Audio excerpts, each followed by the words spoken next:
While the global economy was collapsing in 2008, a group of Goldman Sachs executives held a private meeting.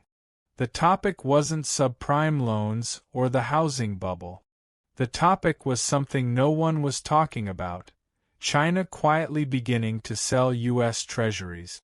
17 years have passed since that day, and today, the exact same thing is happening again.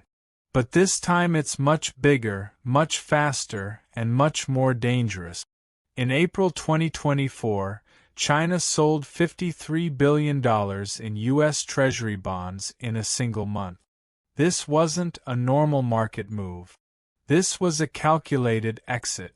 Over the past decade, China has systematically reduced its U.S. debt holdings from $1.3 trillion to just $600 billion. It took losses of hundreds of billions of dollars. Countries don't voluntarily lose that much money, unless they're preparing for something far worse.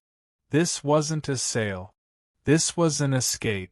If sovereign states are liquidating assets at catastrophic losses, they aren't reacting to the economy.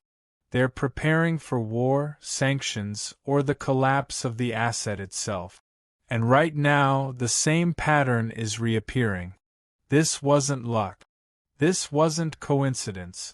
Now I'm going to show you something, but first, don't forget to subscribe to our channel, because we regularly share realities like this that nobody talks about. Economic historian Charles Kindleberger identified a 5-stage pattern that appears before every transition in global reserve currency dominance. This pattern doesn't predict collapses. It predicts power transitions, and power transitions destroy wealth on a scale most people can't even comprehend. Let me show you how it works. Stage 1. Accumulation. The rising power buys the dominant power's debt in large quantities. They do this to stabilize trade, build reserves, and integrate into the existing financial system. China did this from 2000 to 2013 and became America's largest foreign creditor. Stage 2. Peak holding. The rising power reaches maximum exposure. In 2013, China held $1.3 trillion in U.S. Treasuries, more than any country in history. At this stage, the relationship looks stable. Economists call it mutually assured economic destruction. Both sides benefit and both sides are locked in. Stage 3. Strategic reduction. The rising power begins to sell slowly, at first quietly. They cite technical reasons: portfolio rebalancing, monetary management, domestic needs. But the reduction is systematic and intentional. Between 2013 and 2020, China reduced its holdings by $300 billion. Wall Street called it rotation, but this was preparation. Stage 4. Accelerated exit. An external shock triggers momentum. For China, that shock was February 2022. Russia's invasion of Ukraine and the Western sanctions that followed froze $300 billion of Russia's foreign exchange reserve. Overnight, China learned that holding U.S. assets isn't just an investment decision. It's a geopolitical vulnerability. Stage 5. Asset transformation. The rising power doesn't just sell paper assets. It converts them into physical resources that cannot be frozen, seized, or sanctioned. Gold, oil, copper, agricultural commodities, infrastructure, things that exist in the physical world beyond the reach of financial warfare. This pattern is mathematical. It appeared before Britain lost reserve currency status to America. It appeared before the collapse of the Bretton Woods system. And it is appearing again right now. But there is one factor that makes it different and far more dangerous. We'll get to that. Let's examine the historical examples, because this pattern doesn't just predict transitions. For those who don't recognize it, it predicts the destruction of wealth. Before World War I, Britain was the undisputed financial center of the world. The pound was the global reserve currency, and British government bonds were considered the safest asset on earth. Between 1870 and 1914, the United States accumulated large sterling reserves by integrating into Britain's financial system. By 1914, U.S. institutions had reached peak exposure to British debt and sterling-denominated asset. Between 1914 and 1917, American banks began strategic reduction, citing concerns about war financing. In 1917, the U.S. entered World War I, but not as a debtor, as a creditor. American institutions accelerated their exit from sterling assets, converting holdings into gold and domestic bond. By 1919, the U.S. had become the world's largest creditor nation.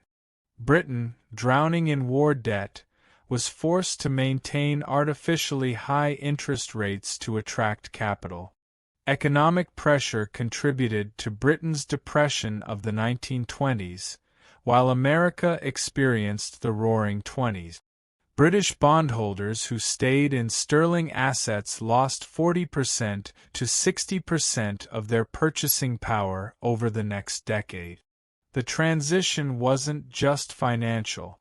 It was the end of an empire. But it didn't end there. After World War II, the dollar became the global reserve currency, backed by gold at $35 per ounce. Foreign countries, especially France, accumulated dollars under the promise that they could convert them into gold at any time. Under Charles de Gaulle, France accumulated large dollar reserves in the 1950s and 1960s through trade surpluses. By 1965, France had peak dollar exposure with billions in U.S. Treasuries and dollar deposit. De Gaulle openly questioned the fairness of the Bretton Woods system. Starting in 1965, France began converting dollars into gold, citing structural concerns about U.S. fiscal policy. The acceleration came between 1969 and 1971.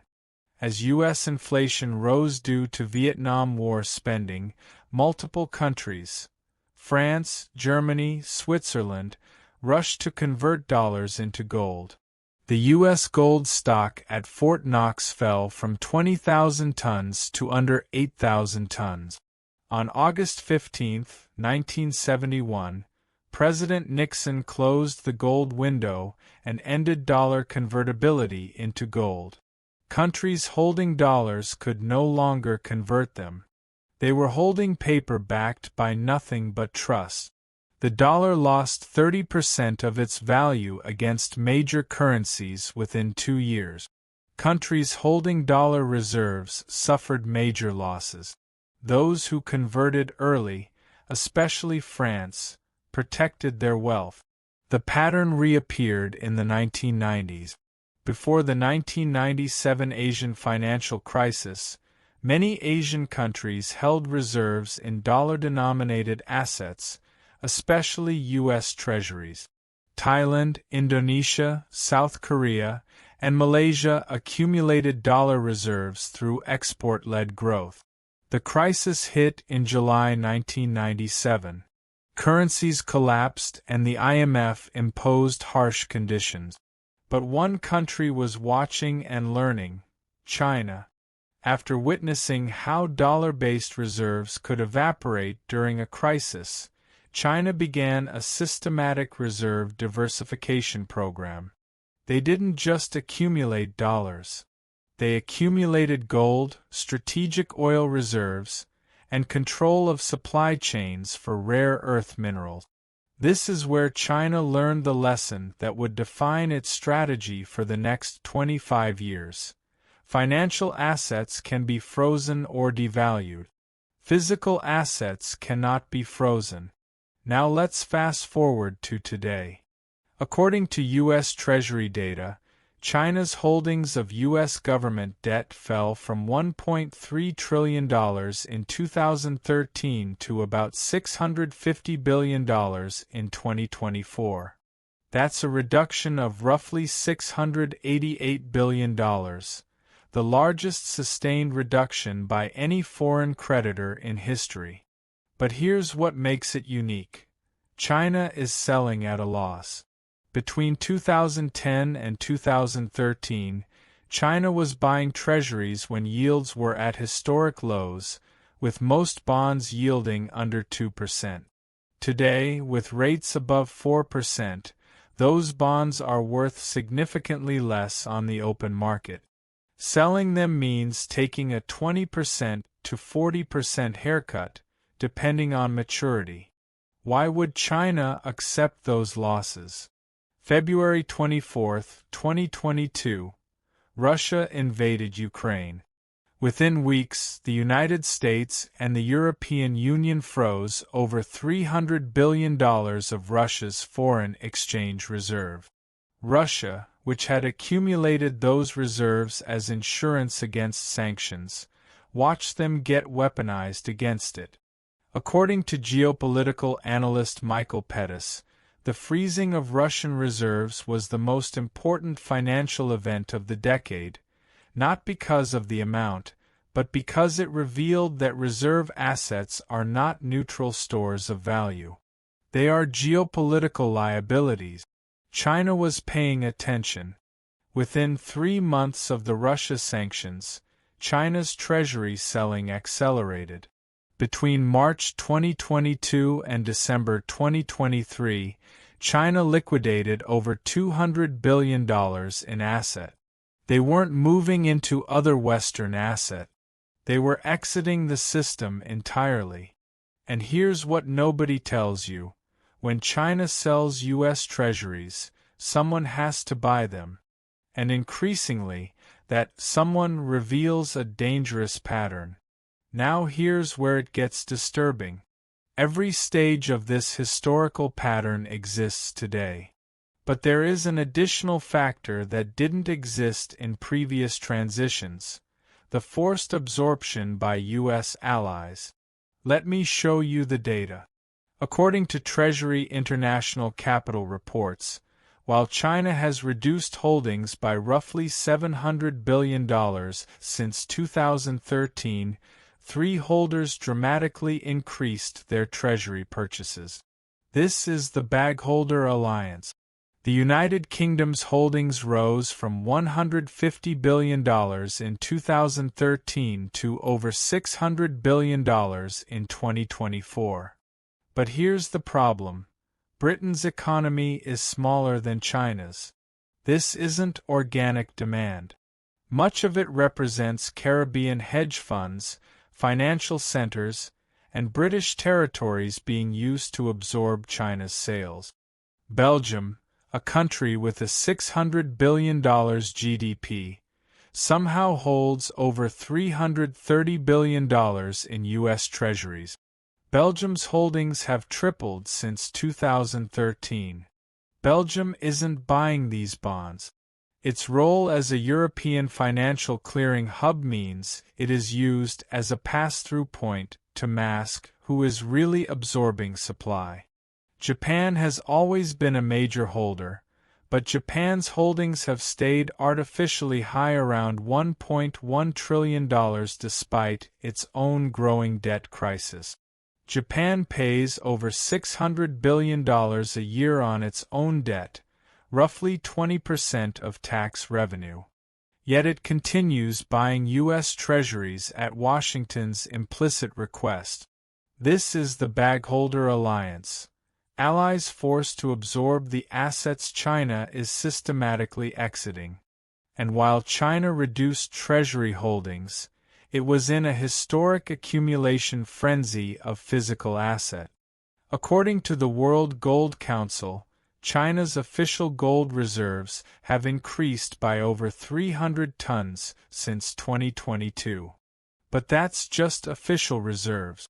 Unofficial accumulation, through state-owned enterprises and private sector purchases encouraged by Beijing, suggests total accumulation could be 1,000 plus tons per year. China's Strategic Petroleum Reserve now holds an estimated 1 billion barrels, second only to the United States. Since 2020, it has been refilling during every oil price dip. China controls or has secured supply agreements for 60% to 80% of global lithium, cobalt, and rare earth production, not through market purchases, but through direct ownership of mines in Africa, South America, and Australia. Since 2019, China has accumulated record stockpiles of corn, wheat, and soybeans, more than 50% of global reserves for some commodities. The parallels are mathematical. France converted dollars into gold before Nixon closed the window. And now China is converting treasuries into gold before potential sanctions. Britain struggled to finance war as credibility declined. And now the U.S. is running trillion-dollar deficits with declining foreign demand. Rising powers then prepared for a new system. And now China is building institutions outside the dollar system. The CIPS payment system, the digital yuan, bilateral currency swaps with over 40 countries. Right now, the Congressional Budget Office projects U.S. debt will reach $54 trillion by 2034. Annual interest payments already exceed $1 trillion, more than defense spending. The Treasury market, once the deepest and most liquid market in the world, is becoming increasingly politicized. Bond auctions that once drew global demand now require rising indirect bid. That's a technical term that often means the Federal Reserve or domestic banks are buying what foreigners refuse. And here is the most dangerous parallel. In every previous reserve currency transition, most bondholders in the old system didn't realize the transition was happening until it was complete.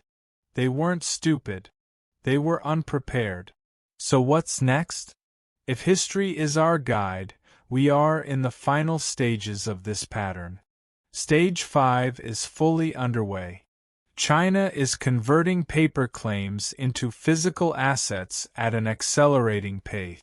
The bagholder alliance is absorbing the exit, and the Treasury market is quietly restructuring from a globally diversified asset into a geopolitically concentrated asset. The trigger event, the moment this becomes public, could come from multiple directions. A Taiwan escalation that triggers U.S. sanctions on China and reveals that America's largest foreign creditors already positioned for it. A debt ceiling crisis that exposes the fragility of forced Allied absorption, or simply continued systematic reduction until China's holdings drop below $400 billion, at which point they are no longer economically interdependent, only strategically opposed. The people destroyed in 1971 weren't stupid. They believed treasuries were backed by gold, until suddenly they weren't. The people holding sterling bonds in 1919 weren't stupid. They believed in the stability of the British Empire, until it disappeared. Nobody warned them, and nobody will warn you. This isn't about predicting a collapse. It's about recognizing a transition. And transitions don't announce themselves in headlines. They happen in Treasury International Capital reports that no one read. In gold purchases mentioned on page 17 of financial newspapers. In strategic petroleum reserve data that looks too boring to matter, until it matters. By 2026 or 2027, we will look back on this period and realize what was obvious. China wasn't selling treasuries to manage reserve. They were preparing their balance sheet for a world where U.S. assets are no longer safe stores of value. These are geopolitical liabilities. The question isn't whether this transition will happen.